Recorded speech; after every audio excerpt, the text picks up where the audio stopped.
Redacted. Yeah, because that's not good enough. It's not. No, you're right, Source. It's not good enough. Well, here's what happened. I go, he typed 2 minutes in the chat, but I can't tell when he did it. And I went about 2 minutes ago when I asked it. And, and it was like 10 seconds later, you were like, it's Wednesday. It is. It is Wednesday. May 3rd. It is. It wouldn't be a redacted podcast. Right? If it didn't start out like this, right? If it didn't start out with me introducing and people talking in the background. Yeah. Yeah. How you guys been? Good? Doing good. Doing good. I can move my neck. Look, I'm not sleeping this week. You're not. I had a laying nasty down in heart bed? thing. Ah, look at that. I had another really nasty heart thing. The worst one, like worse than the one that sent me to the hospital one. What happens? Guys, can we get hearts in the chat? preliminary F in chat? Yeah, to before pay I our die. respects to Torque. I don't know. I just had like a really bad heart palpitation. I woke up in the middle of the night to it and was like, "Well, shit, that sucked." I like dialed 911 and everything. I thought I was going down for the count. Yeah, But maybe no, that's good. what the problem is. Maybe you guys just do you have analog clocks or digital clocks? Because maybe if you had digital clocks, it would be a lot easier for you guys to be able to tell what time it is. Can't tell What? if he's trying to. Is he trying to be funny and saying that we're not prepared for the podcast? At least. Yes, I think that's what it is, is. man. Tell us what you really think. Jeez. I just want to know if I need to get wrong though. if I need to get you guys a new clock or Yeah, I'll have a yeah, new clock. okay. Yeah. If you want to buy give me something for free, I'll get you one of those like wood I'll take veneer all the ones clocks. from the yeah. Wood Anyways, finish shop, yeah. yeah, Yeah. wood finish shop. Yeah, the Goodwill. Yeah, I'll have that. Done. I'll take anything Thanks, free. Appreciate it. Okay, done. You guys think I'm kidding? I'll send it to you. I need you to send me. I need you guys to send me that info, and I'll send it to you. 6969 Booty Street, Fort Lauderdale, Florida. Why don't I believe that? Where do you think my name came from? Well, that's a good question. I don't know. No. Something you do in the locker room with your hockey team? I don't. Right, should we move on to Let's talk about Star Citizen. Let's talk about Star Citizen, not clocks, not about twerk in the locker room with other men. None of that. Every week. This is a wholesome podcast. Wholesome. Every week. I scored a goal. That was fun. Scored a goal in my hockey game this week. It's going to be on YouTube as well. Oh, shit. Yeah, I don't know why he didn't upload it yet. I'm trying to find the guy. But let's talk about ATV. Okay. Let's talk about this week in general.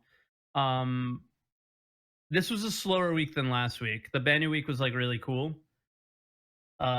This was a little different. A little slower. Yeah. The Banu stuff is cool if you're into the lore and the aliens. Some people aren't. I mean, is Source into the lore and the aliens? Not really. And I thought he was pretty interested in what was going on last week. It's cool to see like their design and stuff for that kind of thing. And I mean, they'll like as much as I don't want to sit and read a book about Star Citizen and the lore. I mean, it's still important to the game. Yeah, like it's gonna come down to you're gonna have to know a little something if you want to like. Yeah, no, you'll need to know stuff. But am I gonna be one of those people that's like, oh, this guy talked to this guy, and this possibly means like I don't care. No. Yeah, I'm not on that level of stuff. It's online. My goal. Well done, Twerk. Yeah. Great. We talk about Star Citizen then there. Yeah. Or should we do just the Twerk's goal? Yeah, podcast? I mean, Star Citizen podcast is over. You guys want to see my goal? No. Oh, for fuck's sake. Just can I get a link in the They doc? started out with the Frankfurt studio update. So obviously we get Brian Chambers, which is always awesome, right? Everybody loves that. And he was as soon as they said it was the Frankfurt studio update, I was really excited. Yeah, and his portion of ATV was really awesome. Where they talked about the work continuing for Procedural Planet Tech, basically like talking about how they were working on some tools to make it easier and stuff like that. And then they started out right away with like a nice picture of Selen, which we've sort of seen before, right? The geysers working. Yeah. But I think they tied it in with something to do with the tool that they created to like procedurally generate those effects or something. If I'm or correct easy to there. go in and manually place them or something like that. Something to make it easier for them to place the particle effects and things like that. Yeah, so it was a similar scene that we've seen in recent weeks, but there was like kind of the story behind it. And then they went right into Squadron 42 cinematics. They had hired a new guy, and they kind of like were looking over his shoulder and showing some of the cinematics. And like one guy was like spliced between the other guy. And like you can kind of see that in the loop video link. If you're putting them up there. This is the first one, yeah. The second one. The second one. Yeah, because we already passed the first one now. So what I found interesting right away was that they pointed out that they were working on like cinematics in the mid game. So maybe a good portion of the early game is now done, and they're working their way through that. They were working on the Shubin mining facility as well as the opening story events as well. Do you remember what they called the Shubin mining facility? Because it had another name. And do you think that there's multiple Shubin places that we go to potentially? Maybe. Because it was. Yeah, I know what you mean. It was always just called Shubin, right? Yeah. Yeah. So it's probably the same one, and they gave it an official name because Shubin's the name of the company. Yeah, and they probably have lots of mining facilities. And they probably have a number of mining ones. So that's we probably got a glimpse of the name of the company. this specific this station, yeah. Yeah, because I would imagine that they would have like this is a very large mining facility, right? I imagine there would be multiple of these out there with with maybe different configurations or so I don't know. Yeah, in like profitable locations or whatever, right? And yeah, I thought that was sort of interesting. And then they also talked about working on some background or something like that for a scene early in the game, like a really epic scene. Yeah, for the opening story event stuff. Yeah, it's gonna be interesting. I see it. Yep. Busted. Yep. Sora's busted. Well, no, it's because I had to restart the call. Remember? Ah, that's right. Then we swapped. Yeah. Because I came on first and Board was on first last time. We like to switch it up. Yeah, we switch things up. Yep. And then the next thing, which was probably the biggest part of his update, was the Delamar, and which has the Levski landing zone at it. It's part of the Nyx system, but it's coming into the stand system. And it looked a lot different from what we saw Levski as last time. Right? Yes, Levski to me was more underground. Well, Levski we saw last time had been done by Behavior. So they had done the landing zone. So the Behavior did the landing zone and the concept for it and started to build it out. But obviously now that it's gone internal, they've changed it a bit. I mean, they've obviously used some of the tenants and some of the stuff there, but they built out that Levski landing zone a lot more now. But I think what Saurus is saying, Board, is not Levski, but Delamar looks different. Yeah. In the sense that from the Gamescom demo, it was a lot flatter, softer. The details on the ground weren't as well. Not only that, like the actual landing zone was in the crater, right? Remember, it was like a strip mine. It doesn't look like that now, and it was more underground. There wasn't really a lot of stuff above. Remember, like even when they landed in, and it went underground. And now we're going to be driving into it with buggies. Yeah, we're going to see those spikes and peaks, and we're going to see those craters on the planet. Yeah, or the planetoid. It is supposed to be a heavily mined out area, and it is kind of described as having those big quarries. Yeah, but it just going by what they're showing here in this video compared to what we saw in that demo, it's completely different. It looks a lot more built up infrastructure-wise. Yeah, they've added quite a bit to it, and which just means more gameplay, right? And it means like one of the other things that they mentioned is spawning. Like, okay, I thought that the garages that they mentioned, so they were going to have the rover garages. Yep. And we can actually, it sounds like we're going to be able to have like I don't know, like a terminal like we have for the ships, but for ground vehicles. So makes sense. Possibly spawning the Dragonfly and the Ursa rover and whatever rovers come in the future there. I originally thought that they would just be there and we would pick them up and we'd kind of fight for them. And then like when they blow up, maybe it would respawn there or like something. The buggies. You mean like the grey cats? You want people to fight over like the vehicles? Yeah, that'd be great. But it'd probably, the more I think about it, it would probably be a armistice zone to start off with, right? It may be to start off with. The other thing too is like, for the actual reasoning behind that, you would think that it's more of, oh, you rent these from Levski, or you can either rent them from the zone or you can have your own there.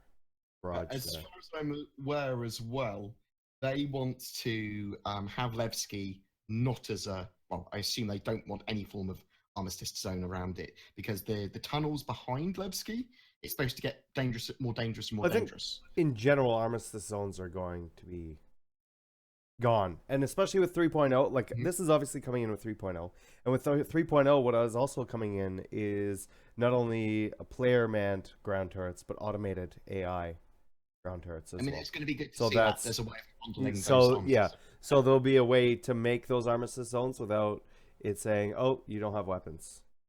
I can't wait for that. That'll be great. Yeah. It's one of the more immersion breaking things that we have in the game at the moment. Yeah. Yeah, my version. Yeah, but overall, I thought this was probably the coolest thing. And the interesting thing is this is a stretch goal. This whole thing that they showed is one of the stretch goals for 3.0. Yeah, and they seem pretty far along with it, which is really nice. Yeah, so I was like, just because they've got it blocked out and finished on the outside doesn't mean they've got NPCs and gameplay content. And stuff the voice of reason over. No. Get your reason out of here. No, I know. But I found it interesting that they would feature it if it was a stretch goal. Well, they didn't show they didn't show the internals and stuff. So obviously it's blocked out. It's probably finished graphically, like modeling wise. Most definitely. Content, which is going to take not that long, but it's going to take some time. Yeah. Remember how I said I wanted to see moons in the sky in the background? Oh, it's so good. It looks so good, doesn't it? That brings us into our next section. Yeah. Where they talked about, they said final touches on the moons. Yeah. This is like final art. Yeah. Now, again, there's more to this than art, right? But if art's done... Yeah, I mean, you're looking at your different environments and everything. Now, what I'm curious to know is the sky during the daytime looks blue. Yellow. There's no oceans. I guess it's reflecting the ice. Yeah, it could be reflecting the ice. Right? Yeah. I mean, I don't really care. Because on the other planets, it's just something I just noticed. Yeah. I just noticed that it was yeah, it's reflecting the ice. But seeing loops. That moon in the background, or I think that might be Dalamar, or I don't know what that is in the background. And I'm not sure what moon you're on. But it looks awesome and looks a lot closer than. Sorry. The sky's blue because it reflects the sea. Yeah. I thought the sky's blue because of the type of light. No, it's because molecules scatter in the air. And scatters blue light. I thought it was because of the composition of the air, like the oxygen nitrogen mix. You guys didn't know that? Blue. No. Yeah. I thought it scatters the blue. No, it's because of the ocean. It scatters red. It's because of the water. There's more. Yeah. I'm gonna bow down to other people's knowledge. I mean, please correct. Please give us science. There's going to be whatever we say. There's going to be rage now. Why is the no? People are saying, Saurus, that yours is a myth. Is it? Oh, maybe that's what they're saying. Right. Maybe. We'll ask Bill now, guys. We'll ask Bill. You know what? It's saying a clear cloudless daytime sky is blue because the molecules in the air scatter blue light more than red light. But I imagine those molecules are because there's oxygen and nitrogen. It has nothing to do with H2O, with water in the ocean, or humidity in the air. No, I don't think so. Because not everywhere has humidity. Some places have 0% humidity, but the sky is still blue. I mean, you literally changed something fundamental in the way I look at the world, almost, Saurus. So, what, really? I don't know. I don't know. Okay. That's that. Yeah, I don't know. Anyways, neat. Fake news. Yeah. So does that mean that we'll be able to walk around on that planet without our spacesuit on then? The atmosphere is. I don't think so. There you go. Either way, it's wrong. No, I don't know. I think we're about to glitch our spacesuits off, though. In 3.0, we're going to be able to do the glitchy stuff still. Yeah. Because they're not having the proper room systems aren't in yet. Till 3.1. Yeah. Oh, so we'll still be able to fly around naked and stuff? So the airlocks understand, the room system is starting to come in 3.0, where it understands if there's different pressures behind stuff, and it understands if something's dangerous, and will like forcefully shut airlocks and that sort of stuff. But I think it's still going to fake the kills and fake the "you're dead." It's not going to be until 3.1 until we start to have real pressure and real environmental hazards that aren't faked. No. Player Sorry, status, I'm just yelling at chat because they're calling us clowns. Player status system is in design and is in depth. I thought this was kind of interesting because of some of the things that they pointed out, and that maybe I read into everything too much, and I'm 99% sure I'm reading into it too much here. But they called it not the player status system, but something else, status system. Stamina status? No, it was related to a player. It was a character status system or something. It doesn't matter. But it's related to characters and their status at the time. And in terms of breathing and stamina and their health. Suffocating, eating, drinking, G-forces, all these things will have some effect on us. And I assume some visual effect, because obviously G-forces, we have the redouts and blackouts, right? Yeah. So that's already there. Eating and drinking, though, like every other thing has some sort of like visual or buff or debuff kind of situation, right? But yeah, eating and drinking, like, is this really like it's we talked about it like a few months ago on the podcast when they mentioned a sort of what was it, like survival on the planets? Remember when we discussed that? Is it real? Like, is this eating and drinking thing real? Yeah, I don't know, because they've said before that they didn't want to do it, and now they're. So they don't have to give us buffs or anything from eating and drinking, but I mean, I like the idea that when I log off, when I log back on, if I'm on my multi-crew ship on a big Idris, that I might log back on and I'm in the canteen. Yeah. I'm just having a drink there or whatever. I mean, they can just do eating and drinking animations and stuff. They don't have to give us fucking buffs or anything. But obviously, alcohol can give us that weird wibbly debuff if they want to. Loads of people being drunk and then doing races. You have to be this drunk to compete in this race, kind of thing. Drunken races. Yeah, I mean that's going to be a thing. Sure. That's definitely going to be a thing. Definitely going to be a thing for sure. I thought it was kind of interesting. It was definitely a cool little visual on screen that he had. Yeah. That he was kind of looking at, and that's Dan Truffen, who is I think he might be one of the lead designers out of the German office. And he's all got crazy titles now. Director of the Bushes. Yeah. Good job in the Persistent Universe, but not for Squadron 42. That's another guy. Oh my god. But yeah, I mean, he's discussed some pretty interesting and survival-y mechanics before on some interviews and stuff like that. So kind of find it interesting if he's leading the way on this. I wonder, Nah.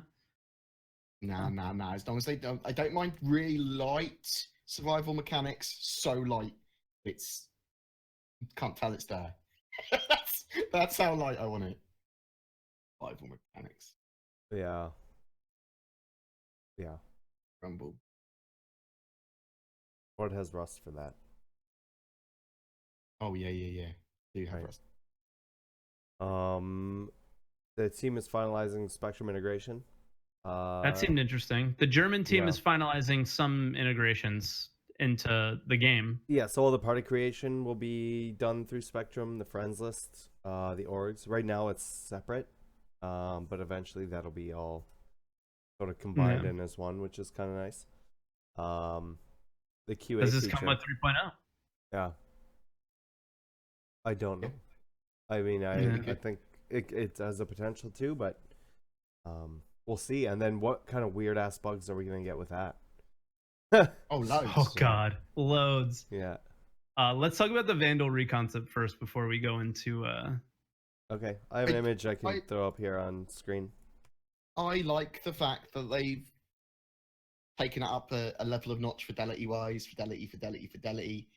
Yeah, I like the new version.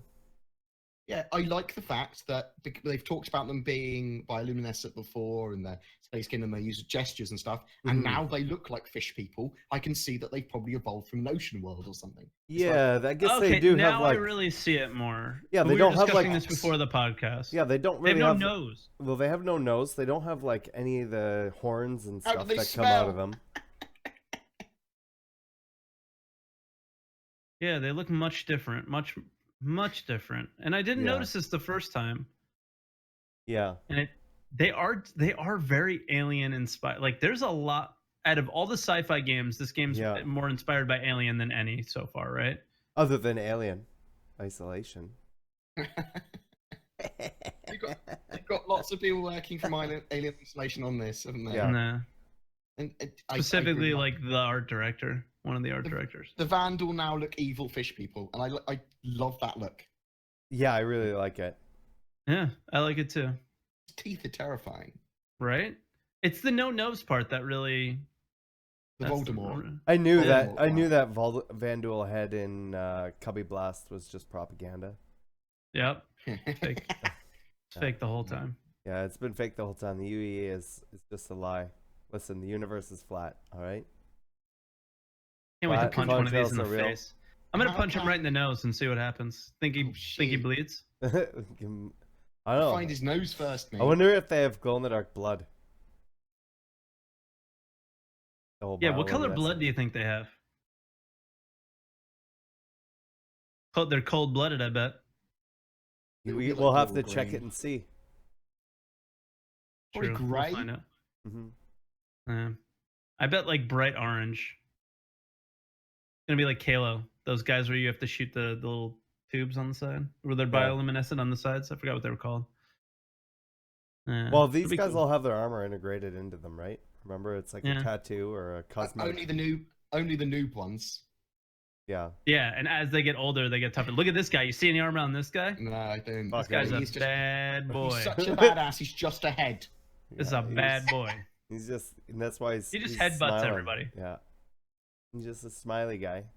I just noticed there's, you can't really see it on here because it's so dark, but there's horns, like little horns on the back. But I feel like there might be like feelers for fish, whatever. I don't know. He's got little nubbins on his face though. The spine. But, I mean, the other thing, other than the Vandal concept, was that the way they ended that ATV segment on Frankfurt, where they zoomed out from the bush.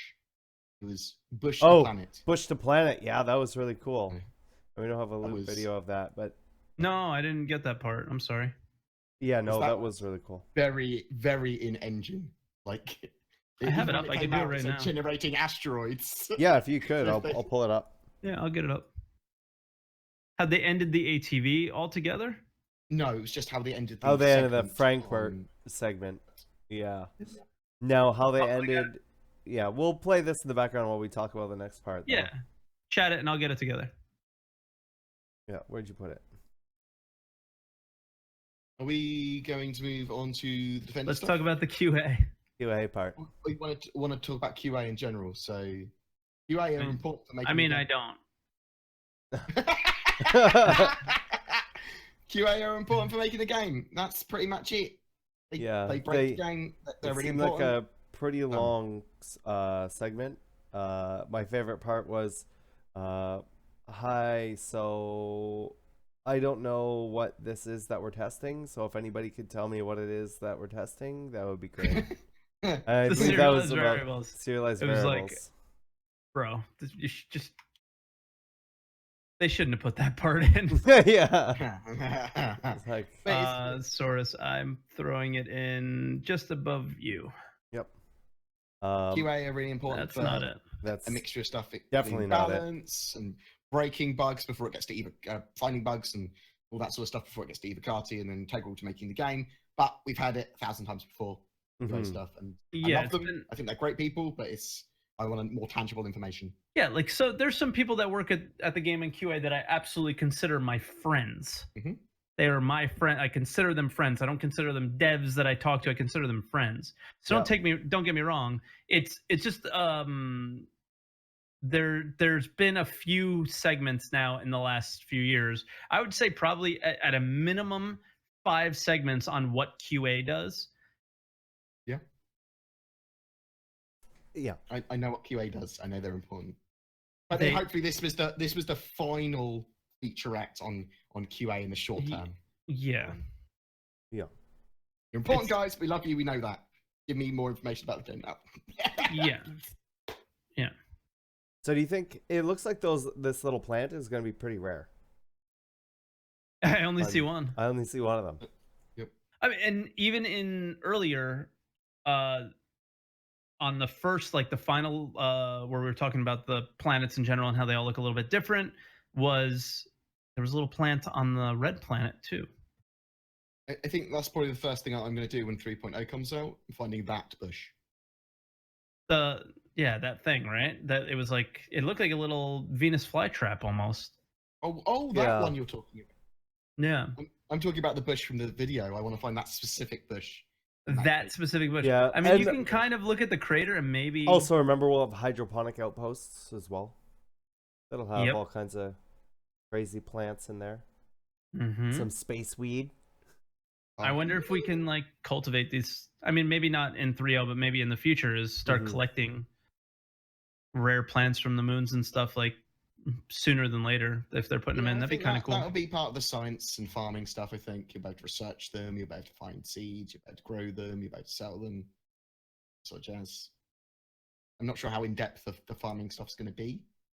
Also, for the QA thing, I played a drinking game where if they said break the game, I had to take a shot, and I died, and I had to go to the hospital and be resuscitated back to life. And now we have Chris Roberts talking about QA and fidelity. Everyone died. No survivors. Oh my god. I died. Yeah. Okay. Yeah, but no, I don't know. Matt Sherman, we will complain about what we want to.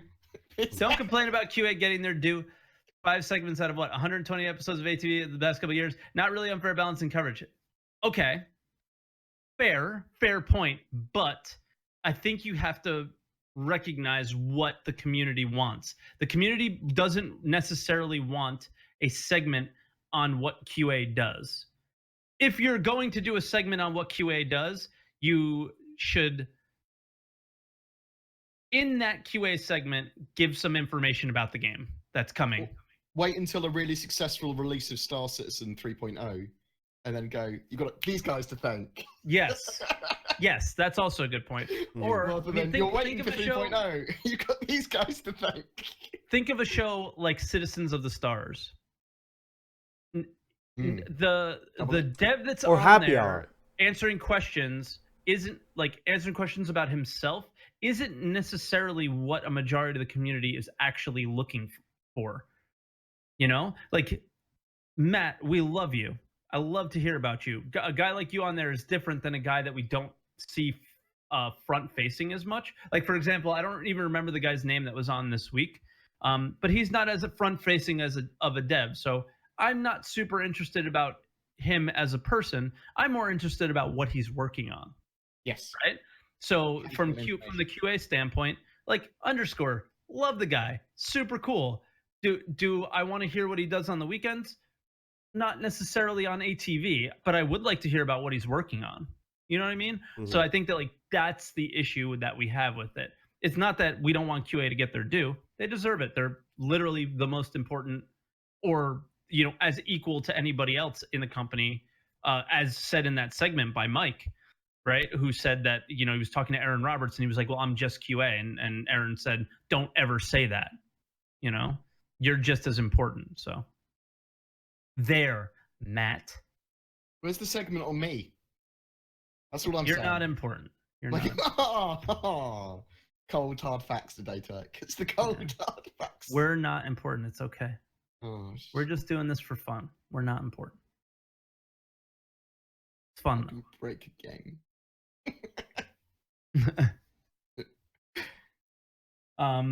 But yeah, the Defender QA came out, and it was pretty. I think it was pretty standard. I think a lot of the questions were gimmies or toss-up ones. Like they're pretty easy to answer for most of the devs. But they're obviously going to fix the cockpit visibility. Like everyone was up in arms about that. You really think they're going to make a ship that you can't see out of? Come on. Yeah. But they should have spotted that in the concept before and addressed it during the first part of the sale. That shouldn't have been something we had to wait for a Q&A for. Yes. You know what I mean? So fair enough. Because in my video about it, I didn't address the cockpit visibility because I went, well, obviously that's not going to be the case. And then people were like, you haven't addressed the cockpit visibility. I was like, well, I didn't think it needed to be mentioned, but it does. Well, because I feel like sometimes, like even I get this way, is I feel like sometimes we need to be angry about something, right? Like I can't be happy about. Like I gotta like. I think I gotta say something. Yeah. Not angry, but it's like you got to read into everything and make a big deal about stuff. Otherwise, there's, what are we going to talk about? So let's get angry about the cockpit visibility because that was the big thing for the week. There's nothing wrong with being overly critical, I suppose. There's something wrong with being overly critical. Absolutely, being critical, there's nothing wrong with. Yeah, being critical. And I think sometimes people are overly critical, and at times I am. Yeah. Let's get angry for getting angry. Because I don't have much to talk about. I'm angry because looking at this cockpit concept right here. There's no seatbelt. No, number one. There's no safety. Okay, it's targeting a cutlass. That's all fine and cool, but it's showing itself as a 300 series. What the fuck's up with that? Oh, what if it's got dual targeting, bruh? What if it's spoofing, bruh? Yeah. These aren't approved. These are not approved mechanics. These mechanics are not approved by Chris Roberts until he says so. Are you his assistant? I haven't seen it on ATV, so it must not be true. I never noticed that though. The 300i and the cutlass. I just noticed it now. I do like the fact that they talked about the possibility of the Banning Merchantman being able to carry one, like might be able to. Which suggests to me that some smaller ships the Banning Merchantman might actually be able to carry. Yeah. It makes sense for ships to be able to dock with it so that they can trade with it. Mm-hmm. But actually, it makes a lot of sense. They're going to need like small ships to be able to dock with that. Definitely carry cargo. This image loaded like it was 1999. Yeah, welcome to Canadian internet. Oh my god. It just goes. I'm sorry. I was like waiting for the image to finish the whole time. I was just watching it. There you go, right there. Yeah, let me just boot up my modem. Do you remember when we used that one, the Feels Bad Man, that it was like Feels FPS Man or something like that? Feels Lag Man. Feels Lag Man. Yeah, that was the one. At least it's not coming in like doing it once is blurry and then going again and getting better and then going again and getting better, because that's how it used to be. Yeah. Oh my goodness. Good old Canadian internet. Where do you see the Defender in the pantheon of ships then? So they've addressed it ish in the Q&A. That's what I wanted to discuss. I found this to be super weird. And I don't know how much Matt Sherman had any part in this, but this is a really good time. I hope Matt's still here and I didn't scare him away being an asshole like I was before. But I had a really big question about this because this doesn't make sense to me. Is the loadout design on the ship is like this long-range sniper ship, right? And the design of like how the ship flies is like this nimble ship that has like it's got good shields, but it has no armor. So like once you get through the shields, you're done. So those shields are particularly good shields, though. They are. They are. Granted, they're good. Good. But if I was to design a ship that would have 4 snipers on it. Quick question: what was the big reasoning for like the huge arms on it that make up a giant? Because those aren't the weapons. To look alien. Yes, I think it's looks. I think it's straight up. Okay. Let's get a silhouette, and they were like, "That's a cool one. It looks like a space crab. Let's go with that." Yeah. Okay. It just makes the silhouette so much bigger. Yeah. And it makes the ship longer. Yeah. You cut them off.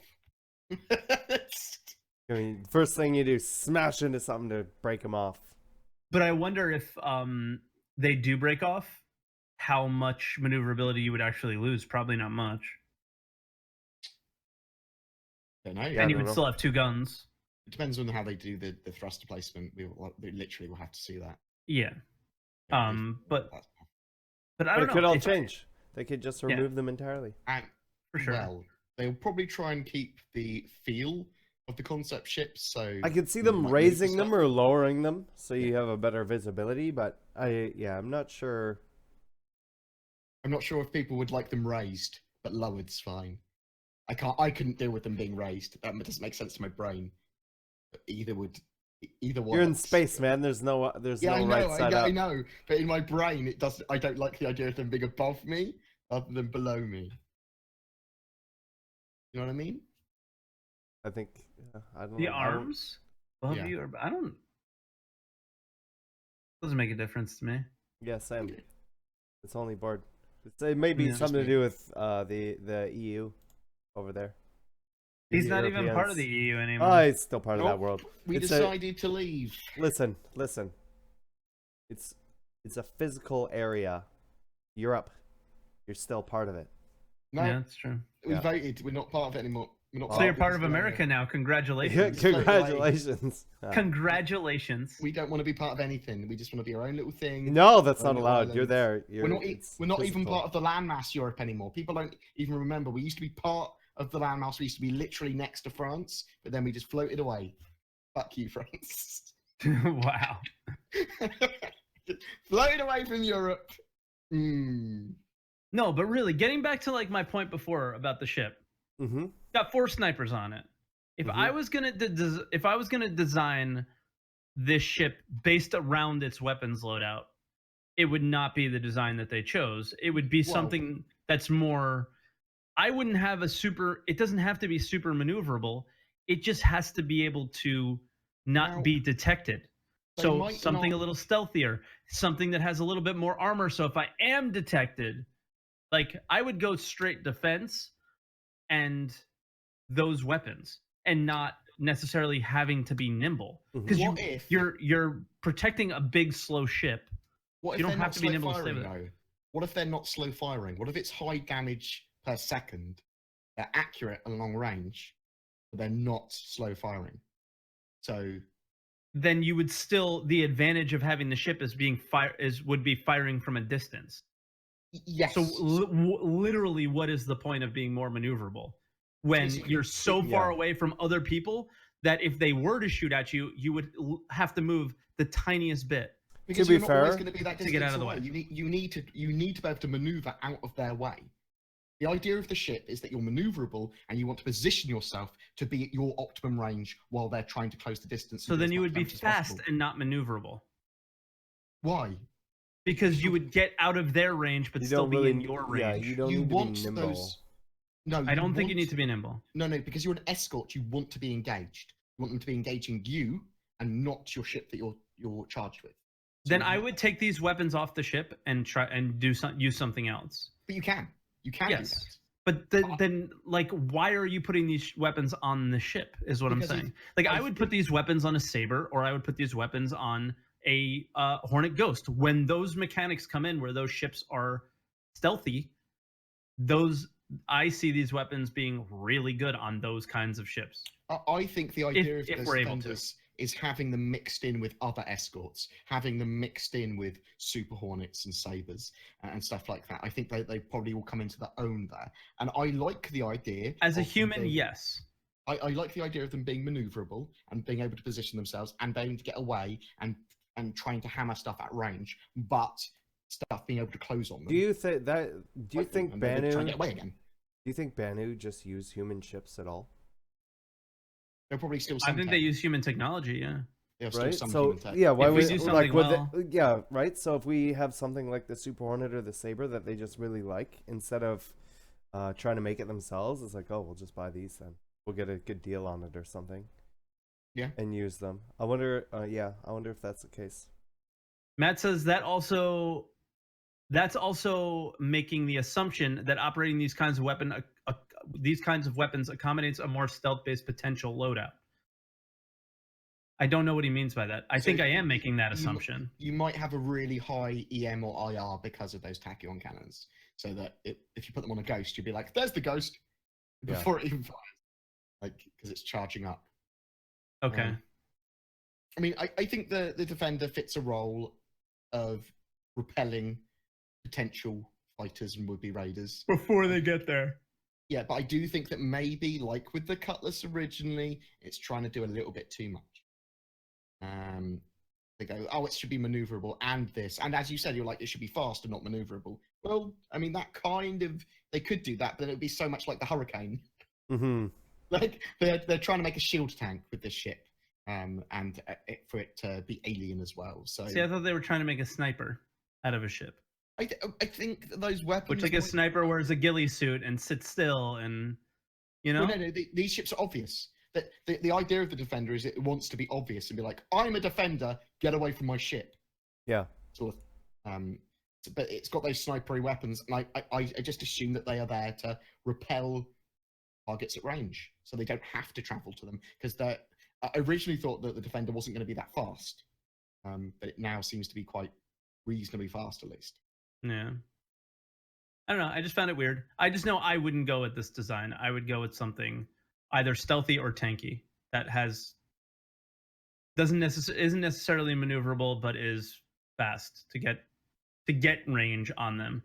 Because even if they are not like a high damage one single round like fire slow weapon like a sniper, even if it was long range just laser that had lower damage, but you were able to hit them before they could hit you, I would still always want to keep my distance from them, right? And the only way to keep your distance is to be faster than the other guys. If you had a choice of firing those 4 tachyon cannons, would you fire them all simultaneously, like a sniper? Yes. Or would you want them offset?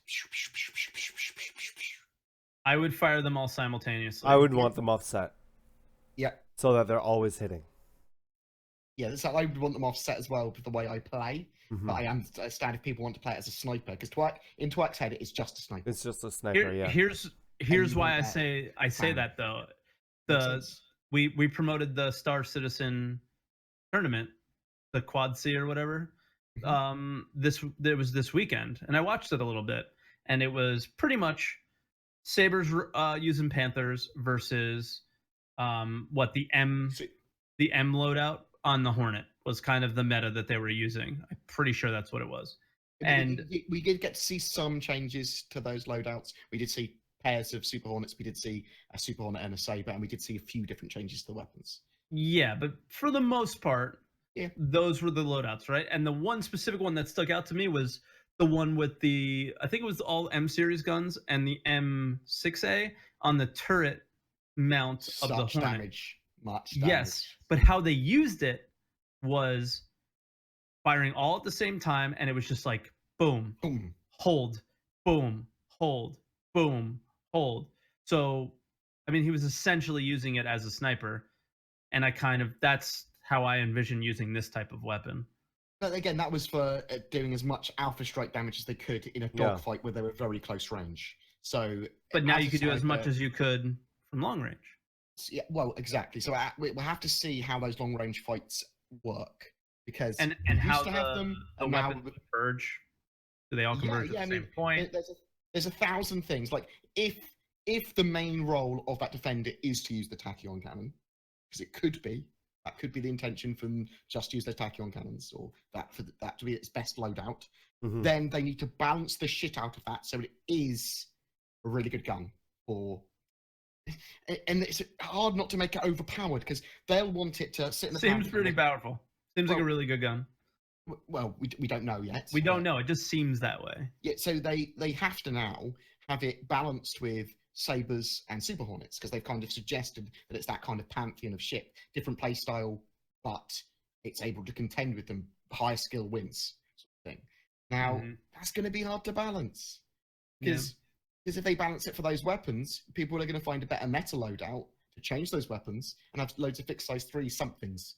They're going to be like, well, I've got a really powerful power plant, I've got a really powerful shield, and I've got really maneuverable ship that isn't 100% a glass cannon that I can put a weapons platform on. If that's the case, then the Defender is so competitive, and versatile, and it's a hard thing to balance. Thank God we've got some good QA. Yeah. Sure, and good designers, like Matt just said, tachyons will have counterbalances to them, just like everything else. Yeah. Another thing I noticed about that tournament is nobody used missiles. Okay, I saw a couple of missiles firing. They didn't really do much. I think those were probably fired by mistake. I'm pretty sure there was a rule like don't use missiles, please, because they're still broken. Yeah. I think there might have been. It was actually quite a good tournament. People should go with. Well, I'll link it in the video. For sure, it was really fun to watch, and I think we should link to it. Do you mind grabbing it for it and putting it in there? So they can rewatch the VOD or something, because it was really cool. The casters were Meyer Test and Bearsalt, and they did a really good job of it was really solid production. It was very esportsy. So in between the matches, they cut to it was Toys R Me, Astropub. I don't want to be a dick and forget people's names, but there were 2 others. Gracky's. Was there another, or was Captain Flint? And Captain Flint. Yes, there you go. So that was the 4th. Thank you. I just have a terrible memory, so I'm not being an asshole. It was really good. It was so really surprising. Yes. At this stage, how watchable it was and fun and easy to watch. Yeah. They were quite clever what they did. They had 2 observer ships, so they could flick around cameras and observe the battle from different areas. But hopefully CIG will understand that if they want esports, or at least competitions, let's not look at it as like an esport. Let's look at it as doing competitions and things. Yeah, because it's a community. We're putting it together. The community is. It's not the community stuff. If they need better cameras, they need better spectator mode. They need and this sort of stuff is so helpful for identifying what it needs. The devs were watching, and the hardest thing about it was the casters did a really good job of saying who was shooting at who.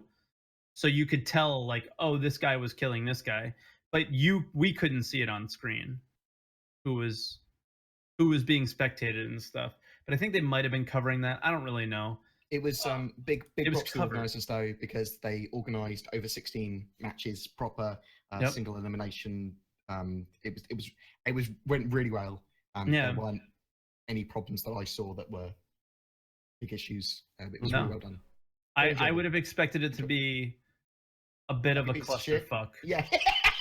And because it's we've all tried to organize something in the game when we've played on our streams, right? And it's like herding cats. It's really hard. And then sometimes the game crashes and bad things happen, right? Yeah. But the way they set up the rules, it was really well done. And just wanted to make sure we gave props to those guys, because I was supposed to sleep that day and I couldn't, because I was massively entertained by what I was watching. So it was oddly watchable. Yeah, we watch and play that shit all the time. But it was. Yeah, I wouldn't expect to want to watch it. I was being told stuff that I was like, fucking have him. It was good. It was fun. For sure. I guess the last, no, there's a little bit more, but Citizens of the Stars. Usually, kind of a cute little show about the community and stuff, but always there's a little hint in there towards things. And the one hint during the Quantum Questions was, whoa, before you say this, Twerk, we might have read too much into it. I don't think so. I think that was intended. I don't think so either. Okay. I agree with you. But I just want to say, because some people, including Zeus, messaged me and went, that's a stretch. And I was like, it is kind of a stretch. And now I look at it and I'm like, maybe he just didn't see it. Like, okay, but carry on. But the way he like said it, okay. Yeah. The next Ben was encouraging him to say that sort of thing. Yeah. Do you remember exactly what he said? I didn't write that in here. I just said I don't know. I haven't seen it. I think that's what he said. Yeah, he was like, I don't know, I haven't seen it. So like somebody was like, have you like what do you think of the new concept ship or something like that was the question. And he goes, I don't know, I haven't seen it. Like it was so fucking it was cringy, and like it was purposely cringy because it seems like the next ship is stealthy. That one kept like visions of Matt Sherman and Cameron and people just laughing at me, just going, what? He just hadn't seen it. What are you talking about? Yeah, you idiot. I think it means that it's stealthy. So that poses the question is like, the Origin 600 isn't stealthy, so what's the next concept ship? So well, it's either we're idiots. No. If it's not the Origin 600, then it's either the Aegis or Aegis Eclipse Sabre Raven, or the Sabre Raven, the other Sabre. But seeing that we haven't heard anything really about the Sabre Raven other than it was referenced in a document, if you pause your screen quick enough on ATV, it's almost certainly going to be the Aegis Eclipse. And when they've referenced Project Eclipse before, it's very sort of like shh, kind of hush hush. So I think we might be seeing an E-War ship or a stealth ship or an interdiction ship that pulls things out of warp. Because Eclipse to me means that it blocks something rather than is huge or anything. Some people thought it was this big capital ship. Some people were like, what could it be? But I think it's going to be some form of interdictor. Some people thought it was a Super Sabre, but that's probably the Sabre Raven might be the Super Sabre. I'm really interested in what the Sabre Raven is now. Well, we've seen it. What? Possibly. Sabre Raven? Yes. Have we? Yes. On the Spectrum update. Sabre Raven. The Spectrum.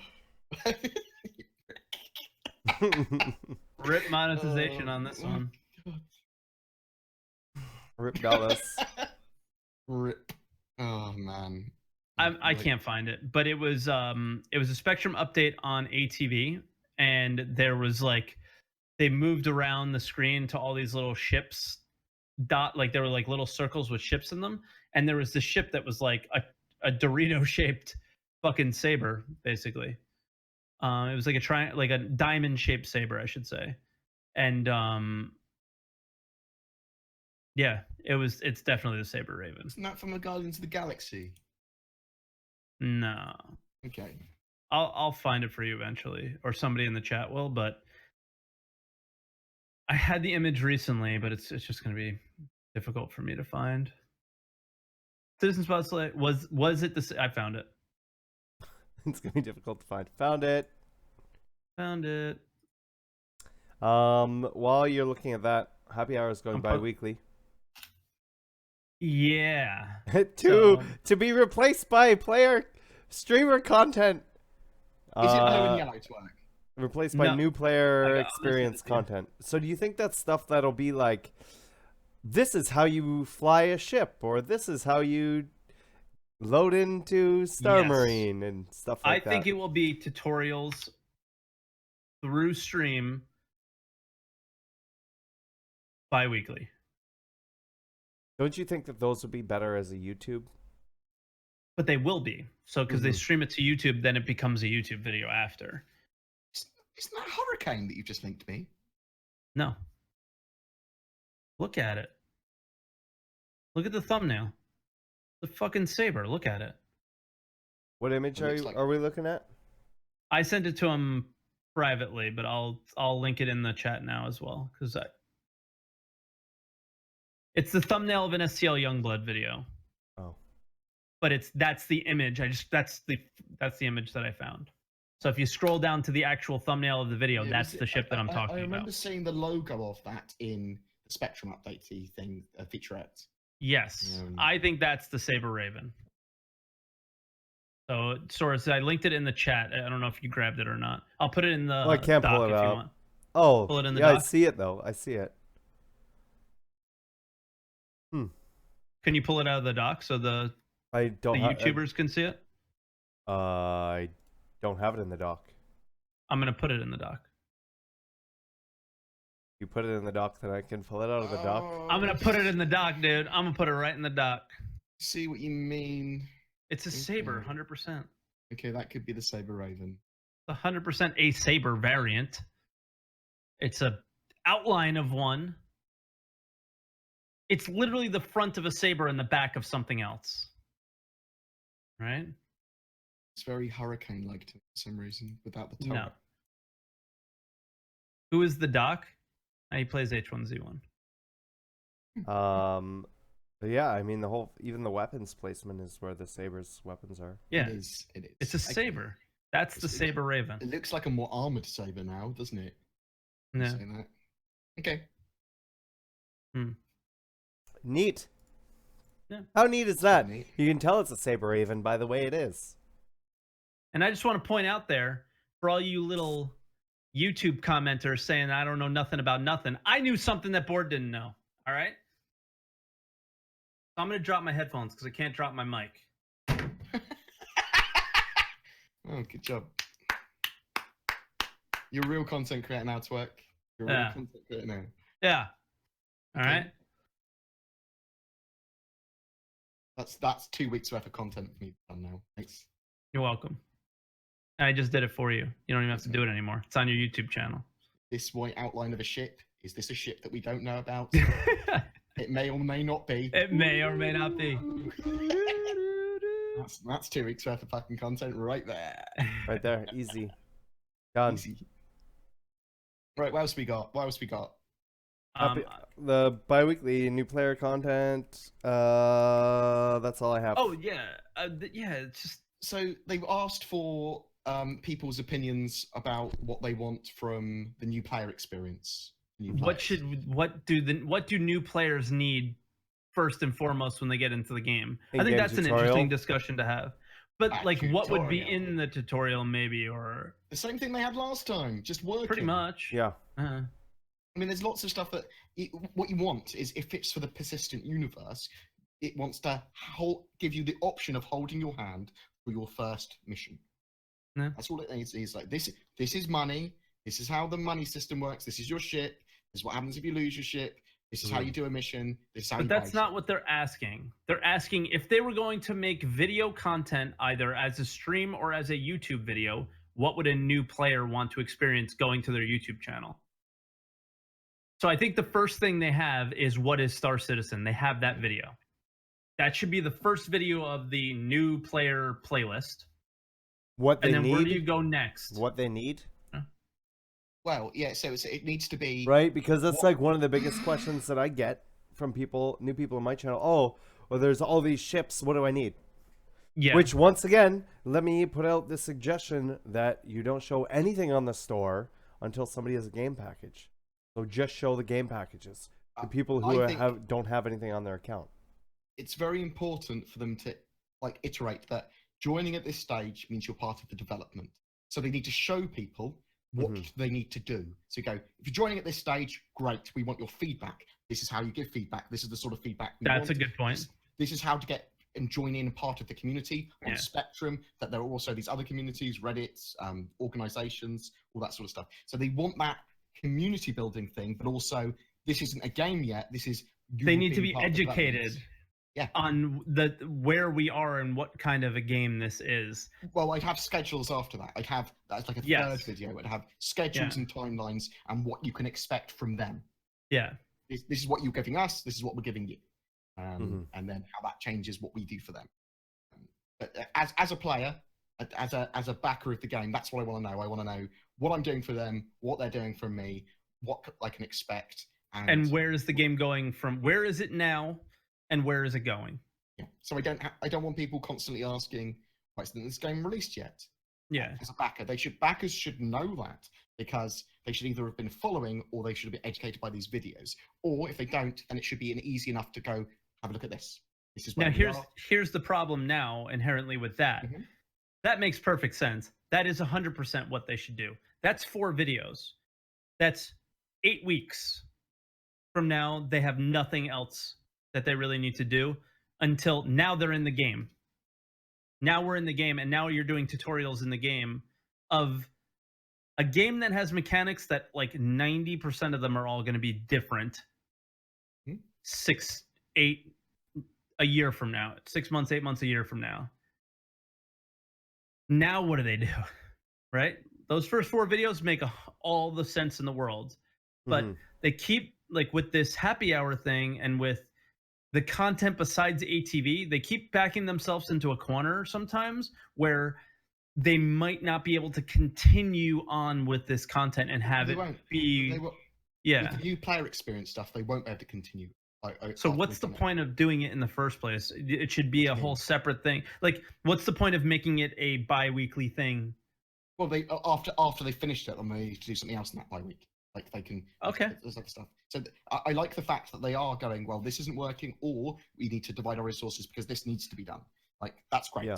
I mean, they've had to have how to access your hangar, how to like they should have had those kind of videos on their YouTube channel for a while. I don't think people like me or you should have had to do them necessarily. I think that we're going to probably start to see bi-weekly, after a certain amount of time, the next great Star Marine. That's the sort of thing that I'm hoping it builds towards. Like they'll go, well, we'll do bi-weekly this, we'll do bi-weekly that, and then...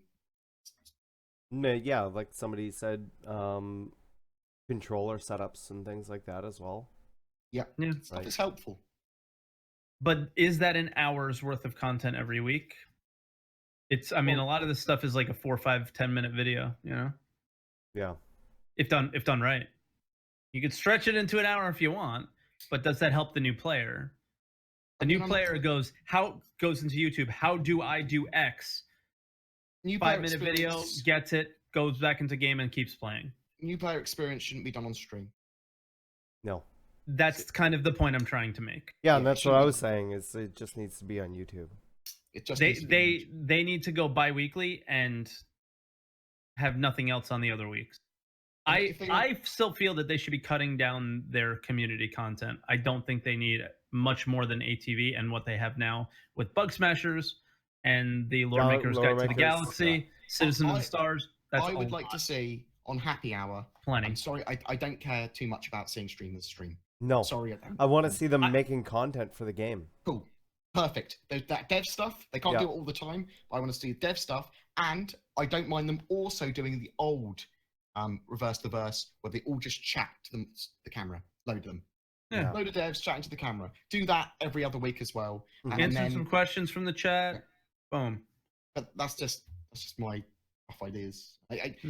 We love that dev stuff. We love it when they make something like where it's spider crotch or if it's even basketball. It gives us an in-depth look, or at least a deeper look at how they do stuff, how the engine works, how their tools work, how they operate as people. That's content.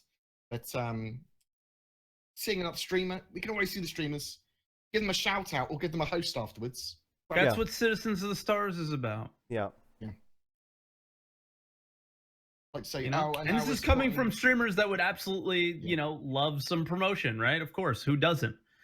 It just, I want tangible information from CIG. Friendly reminder that if anybody has any questions, by the way, _1 question in chat. Fill out that form. Yep. Oh, we're getting to that time. We are getting close to that time. I put it in the document. Someone's put WTF is this. Yeah, that was me. So on the weekend, does anyone follow Elite Dangerous? Nope. No. Okay, so on the weekend there was a big community event. I knew that there was something crazy going on. Yeah, and this is. But I didn't know what it was. It has to do with aliens, right? Yeah. So there's the alien threat of the Fargoids or whatever that might be the next big bad or whatever. Yeah. But there's this. How do you pronounce it? Salome or something? Yeah. There's this NPC character that players could choose whether to escort or kill. One exists in the universe, and it's actually, although it's technically an NPC, it's actually a player character account where one of the devs was controlling. Yeah. Okay. And the idea was that the players could decide whether to.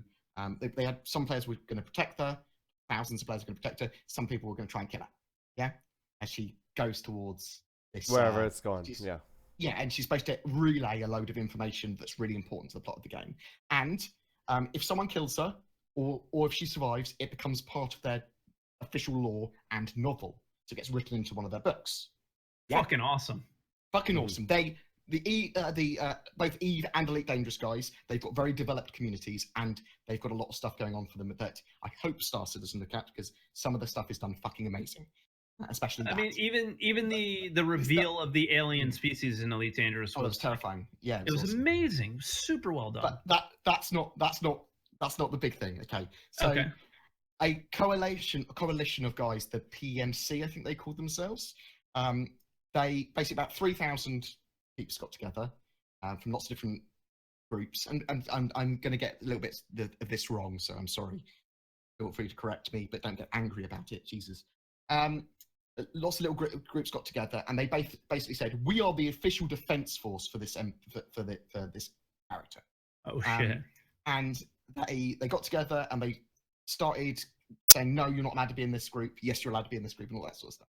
So the day of the event comes, and they immediately issue orders of anyone that has a weapon that's not part of this group in the system is kill on sight.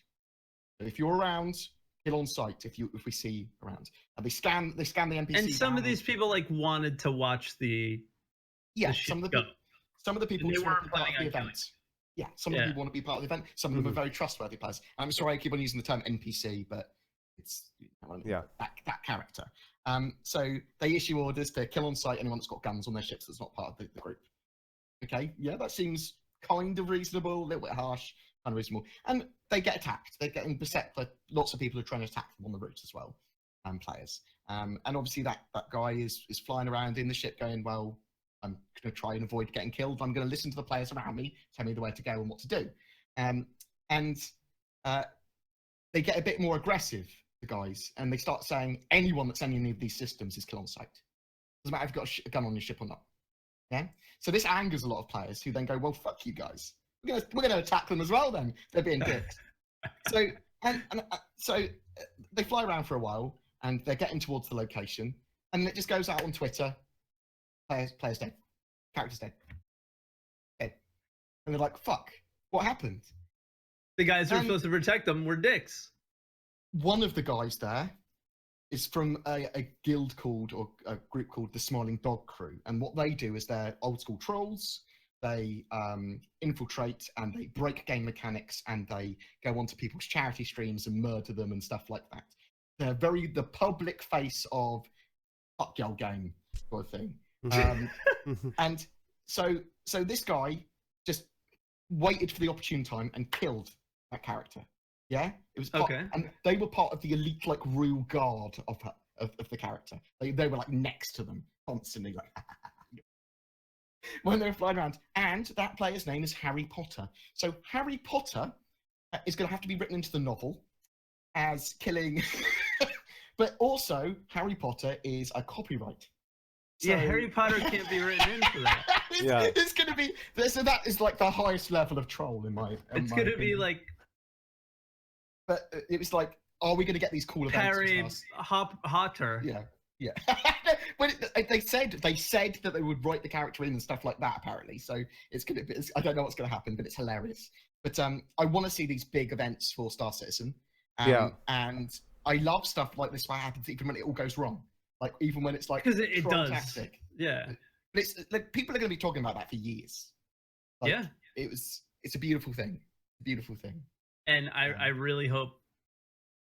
I think with the writing and the community that we have, I mean, just look at something like Operation Pitchfork. They're gonna do something that's gonna be something just like this.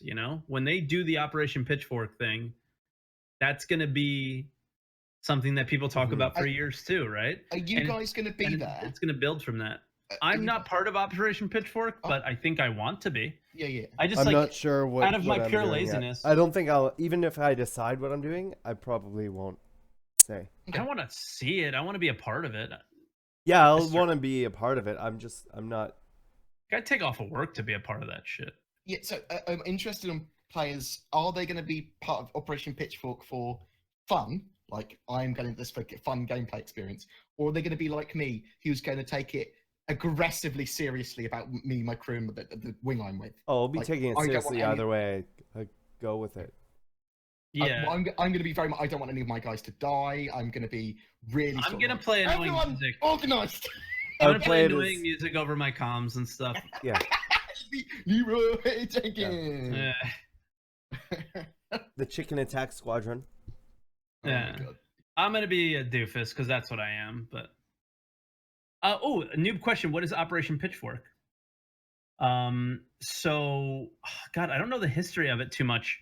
Board, do you want to start, and then I'm going to get the link of the organization and send it in chat. The idea of Operation Pitchfork is just before the beta ends that they were going to do a big player-led event into Vandal territory with as many people as possible to, number one, test the servers, to number two, try and change the lore of the game. But this wasn't an idea from Star Citizen. This was an idea that kind of, the players came about this themselves, that they wanted to go and attack a Vandal system, like everybody in one place at one time, and see if we can do something that we weren't necessarily affect the lore. Yeah. Push the Vandal out, all die, whatever. But the idea is to try and repel the Vandal threat and probably all get horribly murdered. But, yes. They want it part of like the lore. We want it as part of like gaming history, like this giant player-led craziness, and whatever happens. And then everyone is talking about these stories for like the week while they're doing the wipe or whatever. Mm-hmm. But it's pretty exciting. I haven't actually been part of the talks for a few weeks or a few months now, just because the news and stuff. But with 3.0 coming out, I think they'll start to remilitarize themselves. It's a cool thing that kind of anyone can be part of that wants to be part of it. And there's always some fucking guy with an Operation Pitchfork shirt at every event. You know, it's like it is a really big thing, and it's a really popular thing. My Operation Pitchfork throughout the community. Nice ribbon. Yeah, so I think it's pretty cool. So that's like the first step, and I think it just builds from there with Star Citizen. Like Elite Dangerous has really great community, Eve has really great community, but I mean, have you ever seen anything like the Star Citizen community? Right? We haven't got those in-game events yet, because we don't have a game to play. Those people all have games. Yeah, we've got the Crux Cup, we've got the Crew Cup, we've got the Star Citizen 4C guys that do that tournament that we talked about earlier, and we've got Operation Pitchfork, and we're starting to see other competitive leagues and stuff spawn up and other gaming events, which is great, especially at this stage. Mm-hmm. I'm so interested in getting like they did that with that Elite Dangerous thing with the Thargoids, the alien threat, the certain players discovering that the craziness that happened with Harry Potter, like that sort of stuff is just magic to me. Like, and all that's definitely gonna happen. I think. I don't think you're not worried that it won't, right? Like, are you saying this because you feel like you need to make sure it's out there? Like, this has to happen. Well, it's something that the right people need to be running as games masters. That's how you get those events done really well. They need to be really involved, because there's a load of cool stuff they can do with emergent gameplay and player versus player. And I feel like Ben's going to be a game master, Lando's going to be a game master, Tyler's going to be a game master. I feel like they're going to be involved in that stuff. I want those big alien events. I want those. They need to do them at a correct amount of time. There needs to be a certain amount of time between them. There could be lots of narrative threads running off all over the universe with these things that may or may not happen, and new systems being discovered and stuff. And they can kind of lead them however they want, but they need to be telling that story correctly. It's hard to do, and Elite Dangerous have done it very well. No, that's cool. That is a cool story from Elite, though. That's funny. Yeah.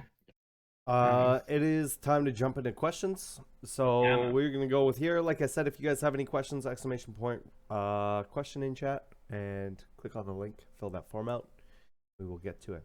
Our first one's from Catafor. He says, would you like to see a city based on non-Euclidean geometry, which is basically no parallel lines at all and a lot of curves?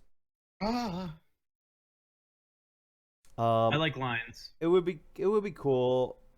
Well, no parallel lines, so not like blocks. But it would be cool maybe for some different types of alien stuff. I mean, we see with the Banu that they're very artistic and a lot of flowy lines and everything like that. So possibly with their stuff. But yeah, I mean, if it makes sense, sure. Yeah. I'm with you on that one. Our next question's from Anon1437. If the Origin 600 is the next concept ship, what kind of ship do you wish it to be? I think we sort of know what it is, right? Yeah, luxury yacht holiday VIP. Yeah, I was going to say like a ship that sort of fills the gap in between the 300 and the 890 jump. So maybe something size as the Constellation in a luxury ship. Yep. I think that's what most people are assuming. A little bit more yachty than the Phoenix. Yeah. Raytheon asks, what are your thoughts and opinions on the Tachyon Guns and Defender? Is it going to be a longer range sniper type weapon that I've been looking for? That's something. They sort of answered what it was going to be. Yeah, they said it was going to be a long range. Yeah. It would be long range. It would be high muzzle velocity, but it would still have. I think it was still in discussion, but at the time when they mentioned on ATV, it was still a standard laser amount of damage. Well, they want it high damage, like size 2, high accuracy, right? Long range, don't they? Yeah, size 2. They're planning on it being a size 2. The one that comes on the Defender is, but they were planning on having a whole range, a number, right? Yeah, number of sizes. Yeah. Phoenix 27 says, do you think before or at launch of 3.0 we'll be able to purchase in-game or with real money any ground vehicles? Thinking the rover, for example. Both. Yeah. Okay. In-game is the big question, because if we're able to purchase the rovers, I would assume that we would be able to purchase ships. Do you think we're going to get that in 3.0? I do. Was that confirmed? I can't remember. There's so much stuff on the list. It's not confirmed at all. No. I think we're about to get ships in game with in-game money. I think that I'm the only one that thinks that. Okay. Because there's some things that are not on the schedule that are scheduled for certain things as well. I'm sorry for yawning. I work nights now, so this is more difficult. But yeah, it could be. But it really comes down to if you can buy those, if you can buy rovers, you'll be able to buy ships too. And then you're really coming into the part where it's great because you can be like, you only need an Aurora, and then you can buy the fucking ships in game. Yes. People, I swear to God, people will buy more ships because they'll be able to test them in game and go, I really like that ship. Yep. And they will buy that ship IRL. Yeah.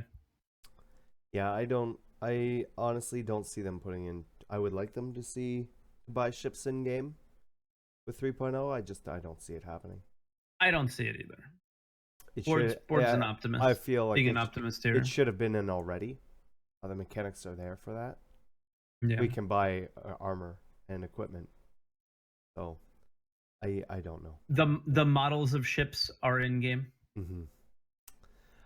As hangar flare, you could just have those. I want that. I want that one. Yep.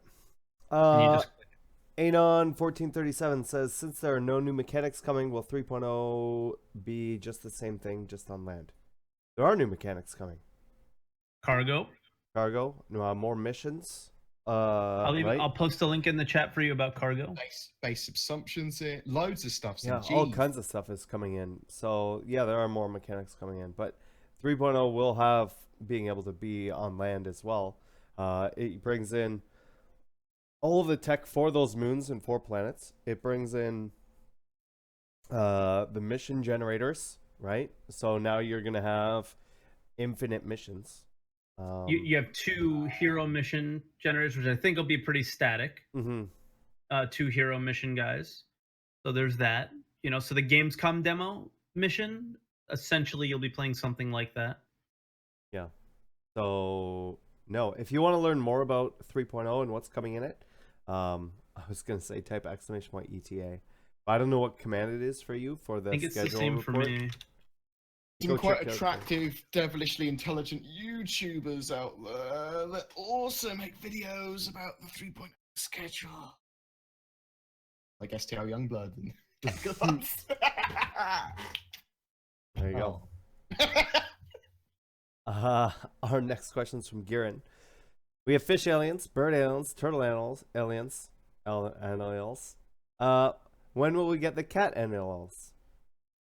That's the only one that they can't really do. Because Chris Roberts already made cat aliens in Wing Commander. I mean, they could do it again. He can't do it though. You can't. You just can't do it. It's he can pay homage to them with the Vandal, with like their design on the ships, but it's like I don't think you could do it, man. I didn't understand you can't do it. why. We don't know what the Kurthok is. We don't. And they sound. Yeah. Kurthok sounds like the way the Kilrathi spoke. Yeah. No. So the Kurthak were thought up by Wingman originally. Yeah. And they are going to revisit the Kurthak. So I don't think they're fleshed out at all as a race. Mm-hmm. But they missed a trick with Star Kitten because they could have had it as a Kilrathi. That would have been much better. That would have been less forced meme, in my opinion. That would have been more like, lol. Yeah. It's just that would have been better. It would be weird because they're two different universes. You know? And it would be weird to bring in alternate universe timelines, bro. Come on. Get on it. String theory. Weird. Fucking it would be weird. Elon Musk. Earth's flat. All that stuff, you know? Yeah, anyways. I would bet that that the only alien type like animal that we would have not come in would be cat. For that reason. But that's me. I don't know. I just play the game. Nah. Yep. I mean, he asked the question. You know? It's like shit. Recon Up says, with the new Aurora rework, do you think variants like the LX and CL will have more of a place in the ship tree rather than being unpopular variants that get beaten by the Avenger? That is I hope they are. I hope they are just modular, so that the internals can just be switched around, and they kind of pack them all into a single class of ship. That'd be better, in my opinion.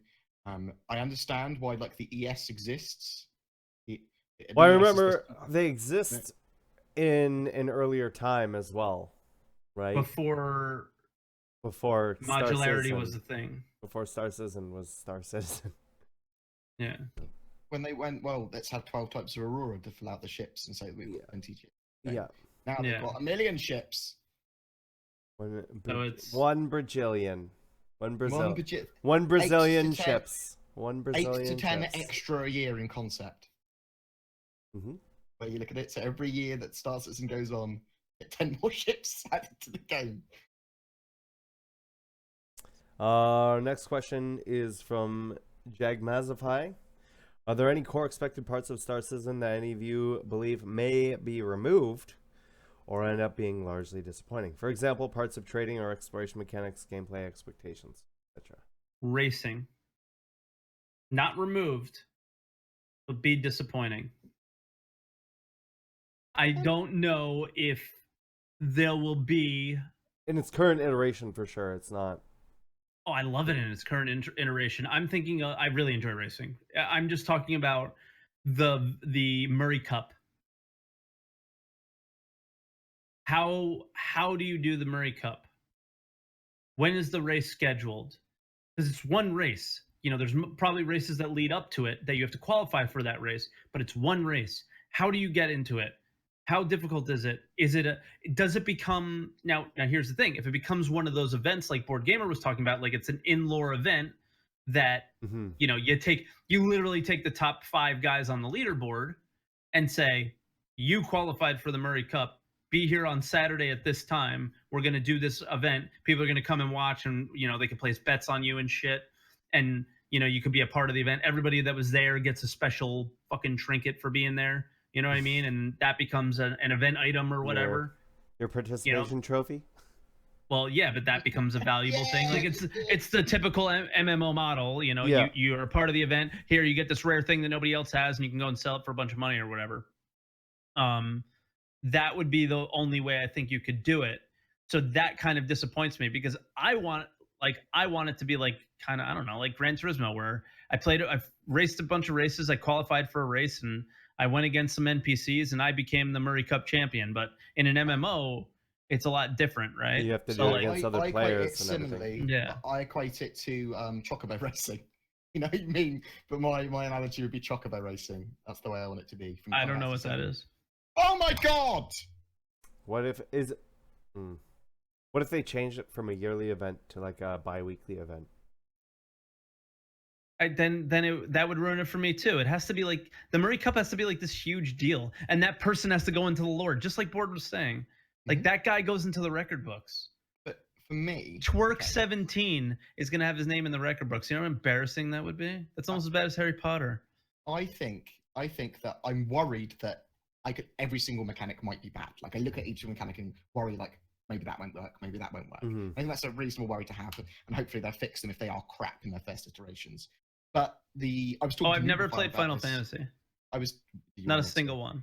I was talking to Nooberfire about this earlier, actually. The one I'm worried about the most, I suppose, because it needs to be handled, and it's only because he put the worry into my head, is bounty hunting when you're hunting players. So there's so many issues with that. Like they can go offline, they can know that you're onto them and just sod off. There's loads of stuff that they can do to like ruin your ability to bounty hunt them. So the only way around that is like if you're hunting a player, knowing just are you able to just give a location of where they are? Get your prize. Like I know that they logged off here. So bounty hunting's the only one, and I'm talking about the more fleshed out bounty hunting, and that's the only mechanic I'm really worried about because everything else, like I'm hopeful for. All right. Next question from Raytheon 2. Could there be an event to try to get the other side of the Banu space to find those secret aliens? Maybe the Banu have murdered them all. For sure. That it's just like any other MMO. As the game, like, okay, we've been playing the game for a year. A lot of people have done, they're at the end game point. People are getting, I guess, restless or bored. We're seeing our players counts go down a little bit. Boom.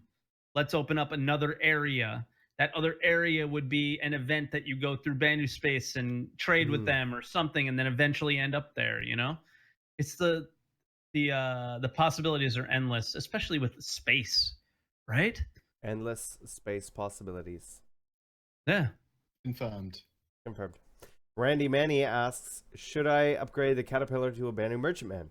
Do you think the Merchantman grew as much as people think? I mean, the real question is, why do you have you have to ask, like, I wish it was a back and forth thing, because you have to ask, why do you have the Caterpillar? Yeah. Like, what do you want to do with it?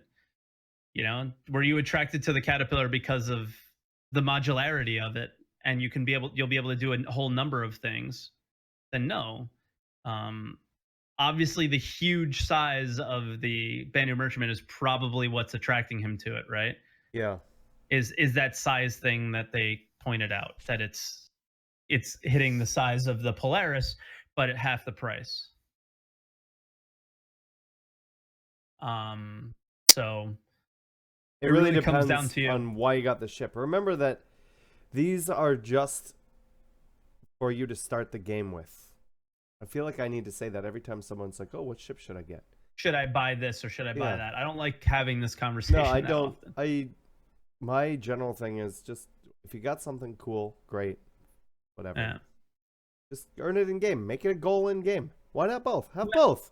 You have the Caterpillar, keep the Caterpillar. Get a Banu Merchantman in game. Who asked the question? What was the name? It was Randy Manny. Okay, never mind. Because there was a different guy in chat that was talking. That he said he loved his Caterpillar, but he's not sure how good it would be for exploration. I don't know. It depends on the modules they release, and they haven't really talked about those since they've released the Caterpillar, unfortunately. Yeah. You should only really have those ships if you really love them, in my opinion. And if you're on the fence about changing, then stay on the fence until something changes. Yeah. Or, like I said, get it in game. You'll still own it. right? Yeah. You'll still own it. They'll both obviously be good cargo haulers. Mm-hmm. Our next question is from Ketchup Ninja, asking when Grey Gamer will be scheduled to appear. Probably on our podcast. Yeah, probably never. And the reason for that is his schedule just doesn't. He line works up. 7 days a week, and he works in the same state that I do. Right now, it's 3:42 p.m. and he works 12-hour days. He's literally the hardest working person on earth. There's no way that at this time of day he would ever be able to be here unless he took a day off, and he has a family. He doesn't take days off. Yeah. So unlikely. I mean, if he's able to accommodate that schedule for it, then for sure. We go on to his Not So Sober Saturday. Not So Sober Saturday. I think we've all been on it there twice. You've been on a couple times. Bored, how many times have you been on? So like we get on it. Whoa. I've been invited a few times but never turned up. It's at 4 a.m. in the morning. Perfect time That's for when you I get to home be from work. drunk. When I get home from work, suck it up. I need to appear on both his and Matachi's shows at some point. I've promised them I would. An absolute dick. So early in the morning. Meridian 3 says, assuming someday we get to create and play Banu characters, how do you think you would personally play yours? How would you Banu?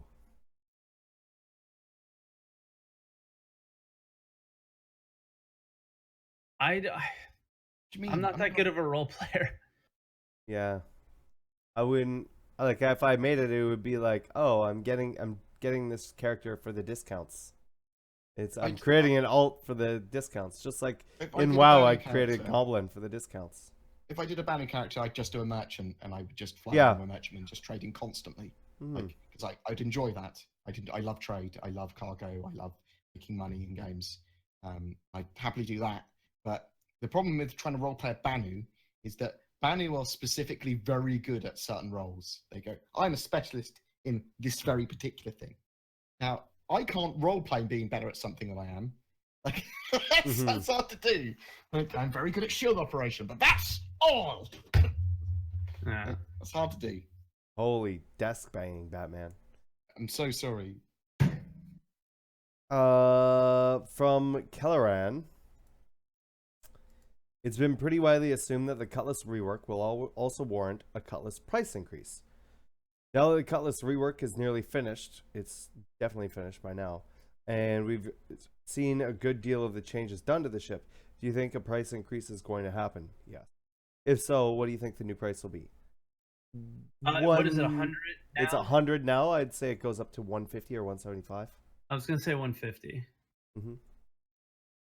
The red goes up to, okay, let's say if it went to 150, the red would go to 175 and the blue would go to 200. Yeah. There you go. Roughly. I would possibly even think of a larger price increase. That's what I was thinking. I was thinking like 175 or even 200. So that does a couple of things. Number one, it shows the value we've added to this ship. It also makes people go a bit hectic about buying ships because they're worried the price will go up. It's a good. Like, look at how well people did that have the Banu Merchantman. They just made $100 in value basically. I think that ship's going to go up in value as well. I think a lot of the ships that the UK studios are working on, like the Reclaimer, that's why I bought it. In value. Because I didn't want to have to buy it later. Yeah.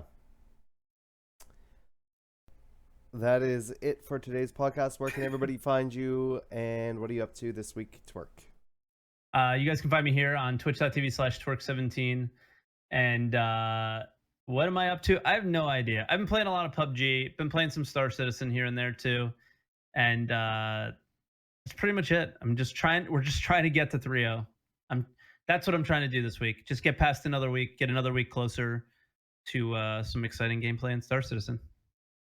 What about you, Bored?